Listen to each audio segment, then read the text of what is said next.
Bueno, hola Nicole. Bueno, la clase que quiero hacer ahora, al principio, es un resumen sobre la función cuadrática. La función cuadrática recuerda que siempre tiene esta forma: f de x igual a por x al cuadrado más bx más c. ¿Sí? En donde acá el término a siempre tiene que ser distinto de cero. Y bueno, esto tiene que ser distinto de cero para que obligue a que siempre tenga un x al cuadrado, ¿sí? Por eso se llama función cuadrática. Con esta función cuadrática podemos analizar su comportamiento de diferentes maneras. Uno de ellos, por ejemplo, preguntarnos qué pasa si es que este término a, que es el que acompaña al x al cuadrado, es mayor o menor que cero. ¿Sí? Entonces, bueno, una primera pregunta es, ¿qué pasa si a es mayor que cero? Bueno, si a es mayor que cero, esto tú lo podrías recordar como que la función cuadrática tiene la forma de una carita feliz. Se le dice de esa forma. ¿Y por qué pasa eso? Porque bueno, es como que la parábola, bueno, estas son parábolas, ¿sí? Son de esta forma. Entonces, bueno, en este sentido, si a es mayor que cero, la parábola apunta hacia arriba. O sea, va a tener forma de una carita feliz, como así. Bueno, si este es el plano cartesiano, quiere decir que estos son los ejes x e y. Entonces, bueno, la carita feliz se vería de la siguiente forma, ¿sí? Apuntando hacia arriba.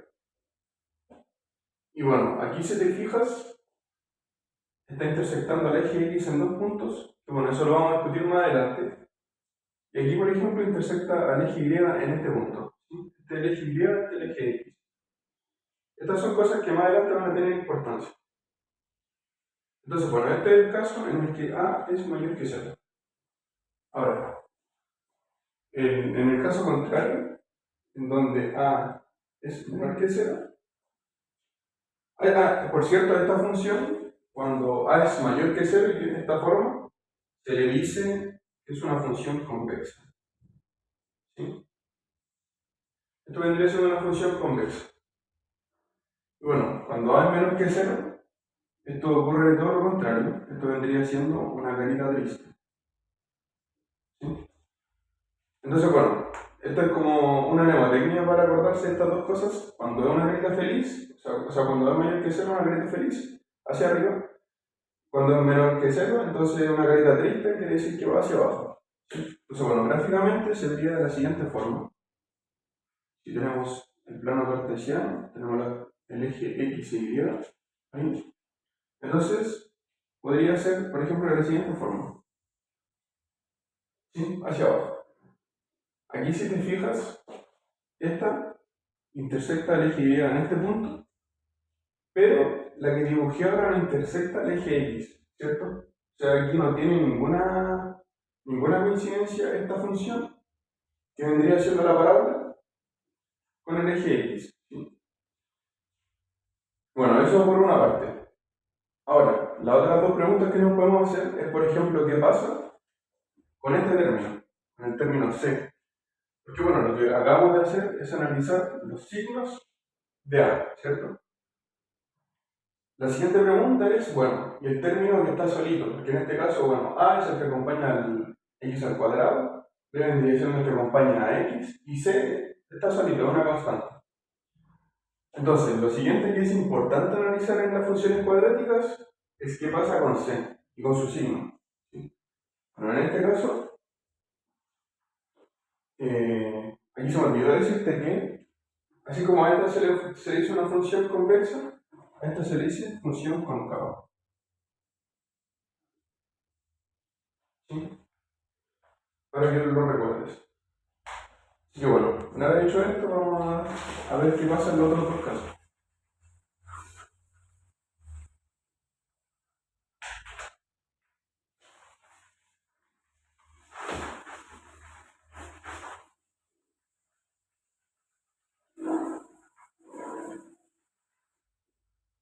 Vamos a ver una vez esto.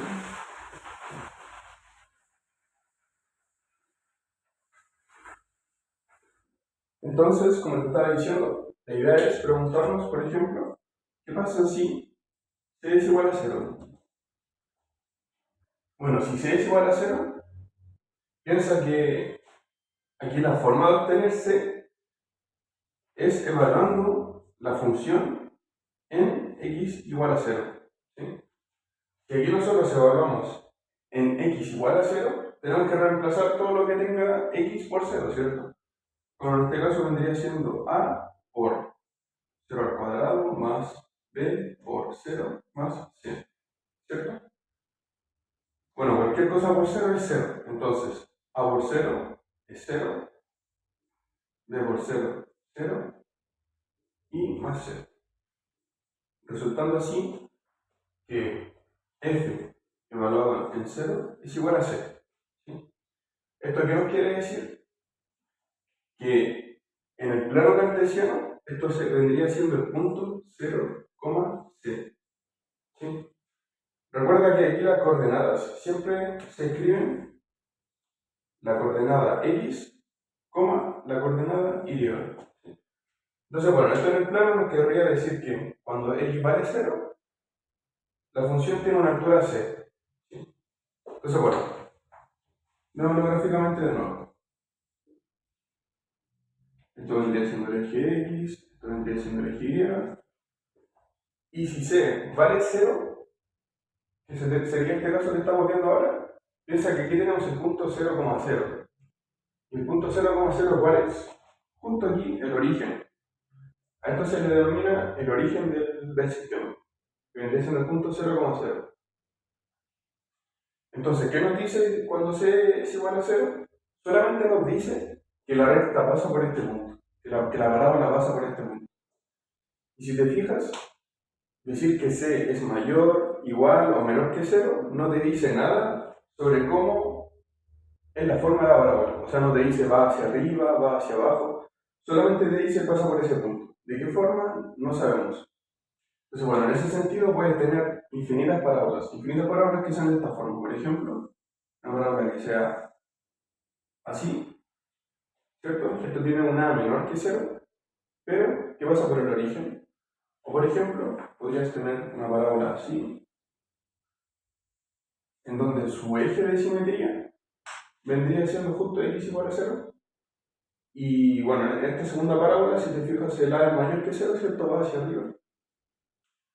Y bueno, los otros dos casos son parecidos. Si yo digo que c es menor que 0, entonces estaríamos intersectando en 0, un número negativo. Por ejemplo, digamos que c es menos 1. Esto sería 0, menos 1. ¿Cierto? Entonces, la intersección de la parábola con el eje y vendría siendo por debajo del eje x. ¿Sí? Entonces, bueno, en este caso, por ejemplo, tiene que ser de aquí para abajo. Pongamos un punto arbitrario, por ejemplo, aquí. ¿Sí? Entonces, lo mismo delante. Esto nos dice que la parábola intersecta en este punto el eje y. Como delante te dije, por ejemplo, puede ser de esta forma. Hacia arriba, de cualquier forma posible. Y lo mismo delante. Si c es mayor que 0, entonces aquí tenemos 0, un número positivo. ¿Eso qué nos quiere decir? Que intersecta sobre el eje x, al eje y. ¿Sí? C siempre representa la intersección con el eje y. Entonces, por ejemplo, puede ser una parábola. Aquí la estoy dibujando un poco simétrica, pero por ejemplo, ese punto C está por acá. Nada te dice que el eje de simetría sea el origen. Por ejemplo, la parábola puede ser de este estilo. Puede ser así. Y si te fijas, aquí abajo hay un puntito, el cual es el que determina aquí el eje de simetría. ¿Sí? Eso después lo vamos a estudiar también más adelante. Entonces, bueno, ya vimos el comportamiento que tiene la función con respecto a A, con respecto a C.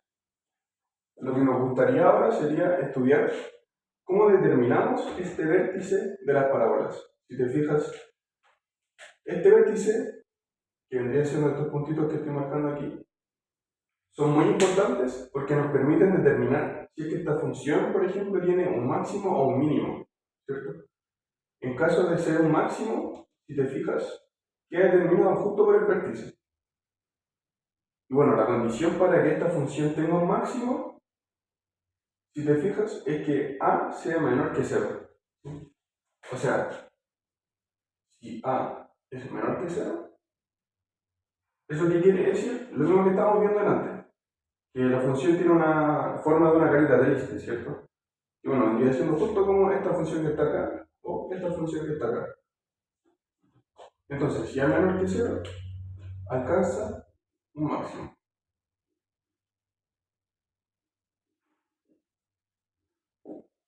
Alcanza un máximo, que vendría justo siendo el vértice de la parábola. Y este vértice de la parábola va a tener asociados un eje X y un eje Y. ¿Sí? Y alcanzará un mínimo. Bueno, en verdad no alcanza un mínimo, porque si te fijas, esta función va a decrecer y decrecer y decrecer y decrecer hasta el infinito. Tanto por allá como por acá. Y lo hace de forma simétrica. ¿Sí? Por eso esto que está aquí, justo el vértice, se le llama eje de simetría. Porque si te fijas, es simétrico hacia ambos lados. Y bueno, lo mismo con el otro caso. Si A es mayor que 0, eso quiere decir que la parábola tiene forma de carita feliz, ¿cierto? Hacia arriba. Y si te fijas, por ejemplo, esta que está acá, esta que dibujé acá, tiene una mayor que 0. Y aquí es donde alcanza su mínimo. ¿Sí? Entonces, alcanza su mínimo. Y bueno, son cosas que después las preguntas van a tener alta importancia porque hay muchas veces que, por ejemplo, tú vas a querer determinar el máximo de una parábola, pero resulta que no tiene máximo. Como por ejemplo esta que está acá, si te fijas, igual que como esta decrecía hacia el infinito y nunca alcanza un mínimo, esta también crece hacia el infinito y nunca va a alcanzar un máximo. Solamente tiene un mínimo asociado. Esas son cosas importantes que vamos a ver después. Entonces, bueno, hicimos esto. Bueno, lo que nos interesa ahora es determinar las ecuaciones del vértice y las soluciones de la función. ¿Sí? Entonces, bueno, voy a borrar y pasamos con eso.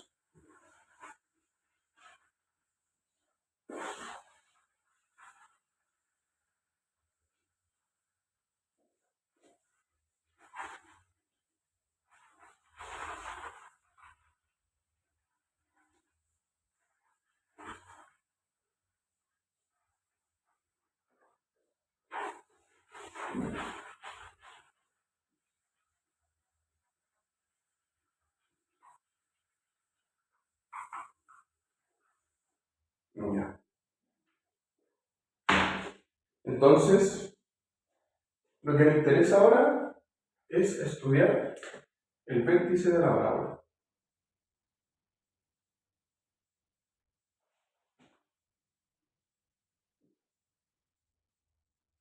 Como te dije antes, si A es mayor que 0, sería de esta forma, tendría su mínimo acá abajo, ¿cierto?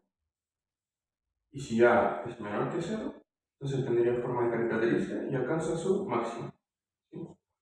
Entonces me interesa estudiar estos dos puntos. Estos dos puntos tienen asociada una coordenada X y una coordenada Y. Para estudiar el vértice de una parábola, la forma de deducir su fórmula es a través de las soluciones de la parábola. Y bueno, ¿cómo se ven las soluciones? Como te dije antes, este es el plano cartesiano.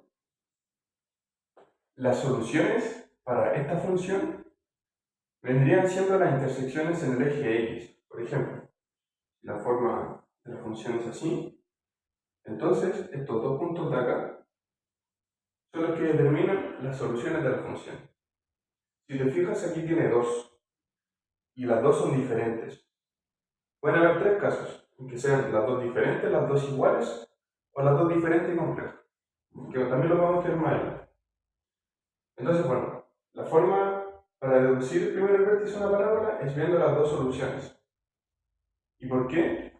Porque si te fijas, si yo tengo aquí las dos soluciones, el vértice está justo al medio de estas dos. ¿Sí? En ese caso, ¿qué vendría siendo el vértice? Vendría siendo el promedio entre estos dos puntos. Si yo, por ejemplo, te lo digo x1 y yo te lo digo x2, entonces basta que yo sume x1 con x2 y lo divida en 2 para obtener el vértice de la parábola. Pero bueno, para obtener x1 y x2, primero necesitamos saber la solución de esto. Y bueno, la solución de esto es una fórmula general bien conocida. La solución vendría siendo, primero que nada, esto tiene dos soluciones asociadas. ¿Y por qué dos? Porque si te fijas, esto tiene un x al cuadrado. ¿Sí? ¿Esto qué nos quiere decir? Que tiene dos soluciones. Por ejemplo, aquí le quitásemos el x al cuadrado, nos quedaría bx más c. Aquí si te fijas, el x está elevado a 1. ¿Eso qué nos quiere decir? Que tiene una solución. ¿Sí? Hay veces que estas cosas se indeterminan y en verdad tienen infinitas soluciones, pero bueno, eso son casos aparte. En este caso nosotros vamos a estudiar que esta función tiene dos soluciones, justo porque esto es un x al cuadrado. Y bueno, las soluciones vienen dadas por menos b más menos raíz de b al cuadrado menos 4ac. Todo esto partido en 2a. ¿Sí?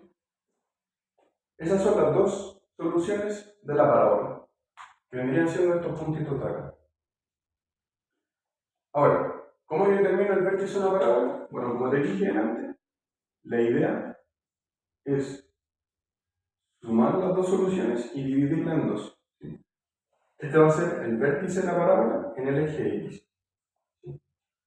Que por ejemplo, en este punto, si este punto yo denomino el vértice, la coordenada asociada al eje X vendría siendo esta que está acá.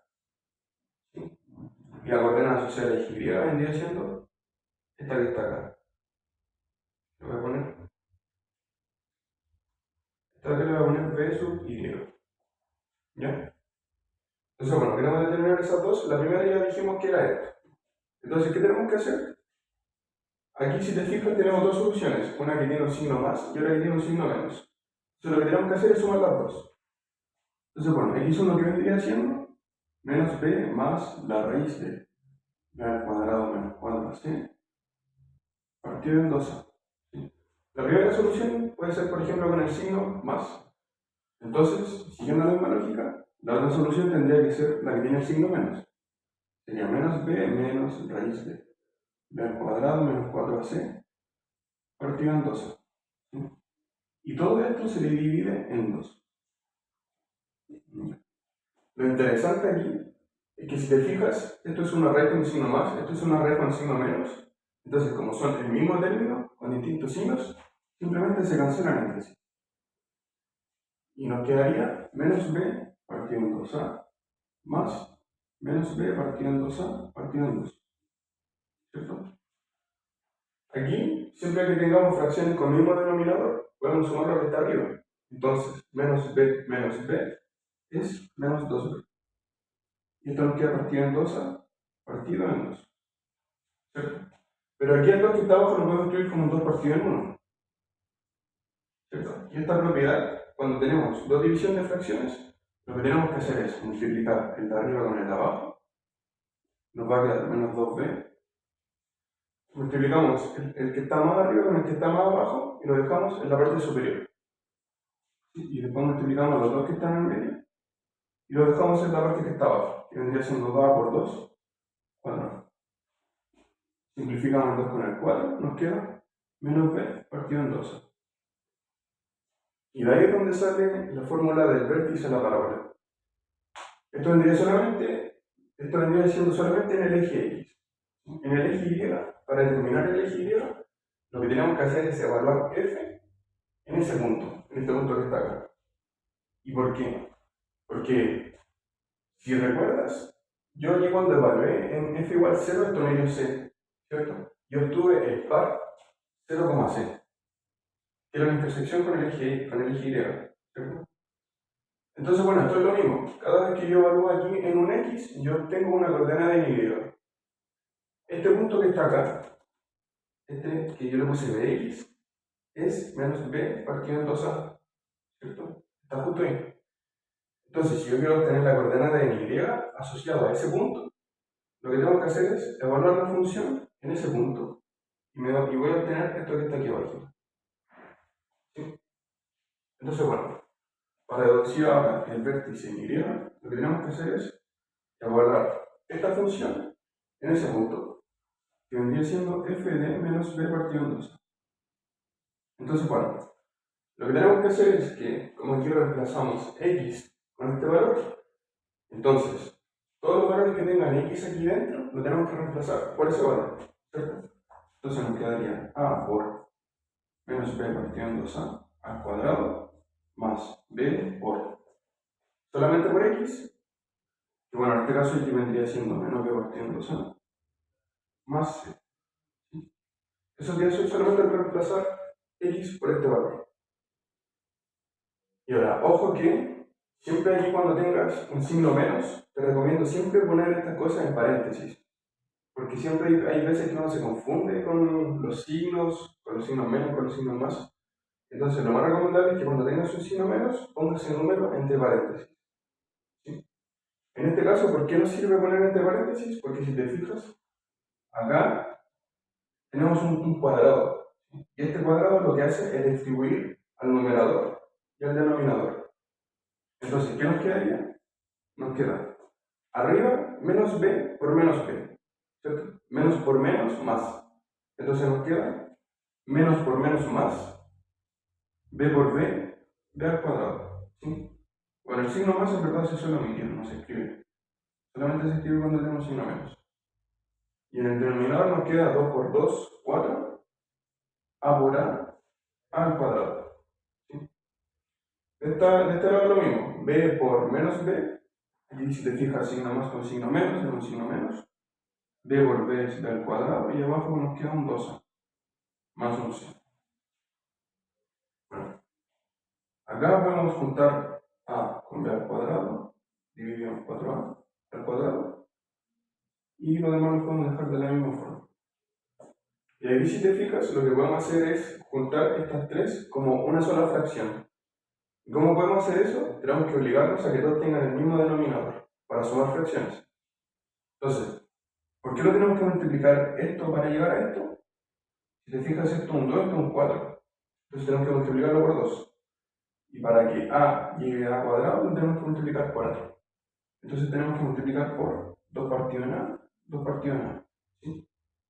Y bueno, el c no tiene denominador. Entonces, el c, para que llegue a este denominador, lo tenemos que multiplicar por el mismo, que sería 4 al cuadrado. Voy a sacar. Entonces esto nos queda igual a por b al cuadrado.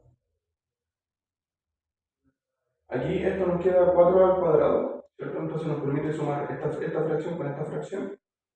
Entonces nos va a quedar 4a al cuadrado, 4 a b al cuadrado partido 4 al cuadrado menos 2a b al cuadrado partido en 4 al cuadrado más 4a al cuadrado c partido en 4 al cuadrado. ¿Sí? Ahora, estas tres cosas las podemos juntar en una sola fracción. Entonces nos queda todo partido en 4 al cuadrado. Y aquí tenemos a por b al cuadrado, a por b al cuadrado. Solamente que aquí lo acompaña un 1 y aquí un menos 2. Entonces cuando son el mismo término, lo podemos restar entre sí. ¿Y cómo lo hacemos? Decimos 1 menos 2 menos 1. Entonces tiene un menos a b al cuadrado. ¿Sí? Y bueno, este término que está acá sobrevive. O sea, no se cancela con nada. ¿Sí? Lo que podemos hacer ahora es, si te fijas, tenemos una arriba en ambos términos y tenemos una abajo. Eso quiere decir que tienen términos semejantes. Entonces lo que vamos a hacer es dividir por a y dividir por a, arriba y abajo. Recuerda que siempre que hacemos algo en una fracción, para mantener la igualdad tenemos que hacerlo en ambos lados. Entonces, bueno, si arriba le restamos a, nos queda, o sea, le dividimos a, nos queda menos b al cuadrado más 4ac y abajo 4a. ¿Sí? Y si te fijas, esto que está acá tiene una forma muy similar a lo que está acá.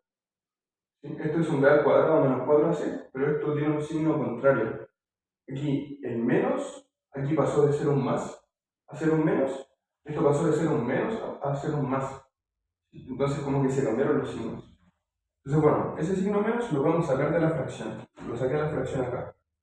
Y si lo saco de la fracción, entonces tengo que estos dos que están acá dejarlos con signo contrario, que vendría siendo justo lo que está aquí arriba, que sería b al cuadrado menos 4ac. Y lo que está abajo, bueno, 4a, partido en 4a. ¿Sí? Entonces, con todo esto, ¿qué podemos concluir? Que el vértice de la parábola es igual a, en x, ya dijimos que era esto, menos b partido en 2. ¿Sí? Y en y tiene esta fórmula, que vendría siendo menos b al cuadrado menos 4ac partido en 4a. ¿Sí? Entonces, si es que te piden determinar el vértice de una parábola, lo único que tienes que hacer es aplicar esa fórmula. ¿Sí? ¿Y qué son a, b y c? Estos términos que están acá. ¿Sí? No tiene más que eso. Ese vendría siendo el vértice. ¿Bien? Entonces, estudiamos la convexidad o concavidad de una función, estudiamos cuándo intersecta el eje Y, y aparte de eso estudiamos sus dos soluciones, y aparte su vértice. Todavía nos falta una cosa para terminar de estudiar por completo la función cuadrática, que vendría siendo lo que te dije antes, cuando intersecta aquí al eje X. ¿Cierto? Ya estudiamos cuando intersecta el eje Y, lo que queremos estudiar ahora es cuando intersecta el eje X. ¿Sí? Entonces, déjame borrar acá y te explico todo eso.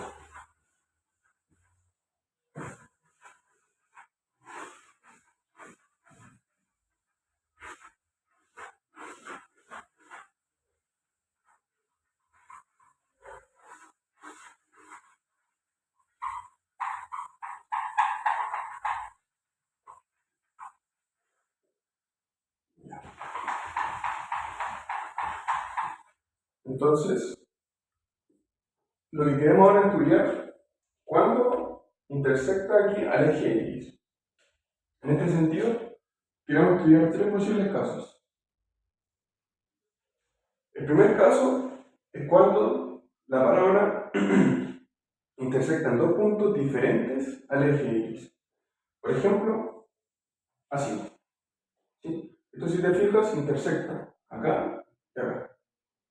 El segundo caso que nos interesa es estudiar cuando la parábola intersecta en un solo punto al eje X.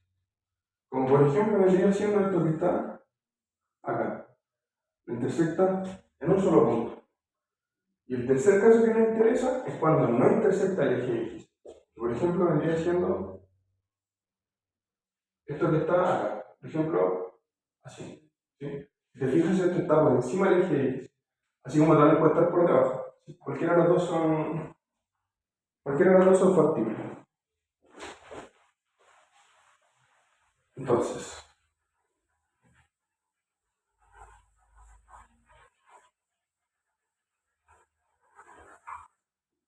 ¿cómo nosotros sabemos cuando ocurren uno de esos tres escenarios?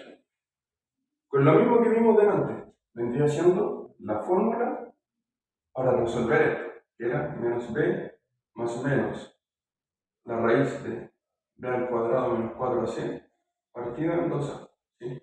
Esta era la fórmula. Si te fijas, acá en la fórmula nosotros tenemos una raíz cuadrada, ¿cierto? Y aquí es donde está el problema. ¿Por qué? Cuando yo tengo una raíz cuadrada, el argumento que yo tengo que poner dentro de la raíz cuadrada siempre tiene que ser mayor o igual a 0. Y en ese sentido, ¿por qué? Porque, por ejemplo, la raíz de 4 existe, ¿cierto? Que es igual a 2. Porque esto es un número positivo. Pero en cambio, la raíz cuadrada de menos 4 no tiene una solución real. Esto tiene una solución imaginaria, o compleja, como se le dice. En este caso, te vendría siendo 2 por i, donde i es la unidad imaginaria. I es igual a la raíz de menos 1. Entonces, lo que nosotros queremos es estudiar los tres posibles escenarios en donde tenemos aquí la raíz cuadrática. El primer escenario vendría siendo que lo que está dentro de la raíz cuadrática, que es b al cuadrado menos 4ac, sea mayor que 0, ¿cierto? Entonces, El primer caso. Ah, y por cierto, también a esto que está dentro de la raíz se le suele decir determinante o discriminante. Se le denota así por un triangulito. Triángulo igual b al cuadrado menos 4ac. Para simplificar notación solamente. Entonces, bueno, esto nos quedaría menos b más o menos la raíz del triángulo partido en 2. Y si te fijas, solamente al estudiando el signo de esto es un número. Entonces, estudiando el signo de esto, vamos a ver en cuál de los tres escenarios estamos. Ahora, si el triángulo es mayor que 0, o sea, b al cuadrado menos 4ac es mayor que 0, entonces esto que está acá va a ser un número. Digamos, por ejemplo, 4. Entonces, 4. Entonces, vamos a tener menos b más menos 4 partido en 2a. Si te fijas, eso te da dos soluciones diferentes. Porque a menos b le estamos sumando algo y le estamos restando algo, ¿cierto? Entonces nos permite obtener dos soluciones diferentes, que es justo el escenario en el que estamos acá, ¿sí? Cuando el determinante es positivo, tenemos dos soluciones reales y diferentes, ¿sí? Se va a escribir dos soluciones reales y diferentes. ¿Sí? El segundo escenario, que es este que intersecta en un solo punto, es cuando el determinante es igual a 0. ¿Y por qué? Bueno, si aquí nosotros reemplazamos en la ecuación, si el determinante es 0, esto vendría siendo 0, ¿cierto? Aquí tendríamos menos b más o menos 0 partido en 2a. ¿Y qué nos dice? Que bueno, más o menos 0 en verdad no te influye en nada en esto. Sumar o restar 0 no te cambia nada. Entonces esto nos queda menos b partido en 2a. Entonces, ¿qué nos quiere decir eso? Que en verdad tenemos dos soluciones, pero es una solución única. O sea, las dos soluciones son iguales. En este caso tenemos dos soluciones reales e iguales. ¿Sí? Otra forma de decirlo es que tenemos una solución. Al final, bueno, si las dos soluciones son reales e iguales, claro, es lo mismo que decir que tenemos una solución real. Cualquiera de las dos son equivalentes a decir que el determinante es igual a 0. Y bueno, el otro caso es cuando el determinante es menor que 0. Cuando el determinante es menor que 0, si te fijas, aquí tenemos la raíz de algo negativo. Y como estamos recién hablando, eso vendría siendo un complejo o un número imaginario. Entonces aquí tendríamos la raíz de un número imaginario. Y esto, lo que pasa con esto, es que esto no tiene solución real. O sea, esto solamente va a tener solución en el plano complejo. Entonces, en ese sentido, como tenemos la raíz de algo negativo, eso no puede intersectar al eje X, porque si intersectara al eje X, querría decir que tiene una solución real.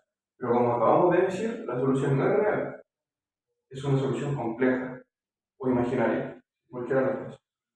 Entonces, bueno, en este caso, es parecido a lo que tenemos delante. Si te fijas, esto es un número negativo, entonces esto nos va a soltar un valor más y un valor menos.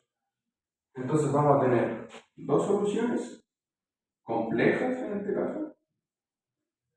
A veces se le suele decir también imaginarias, complejas y diferentes. Que vendría siendo el caso que está aquí.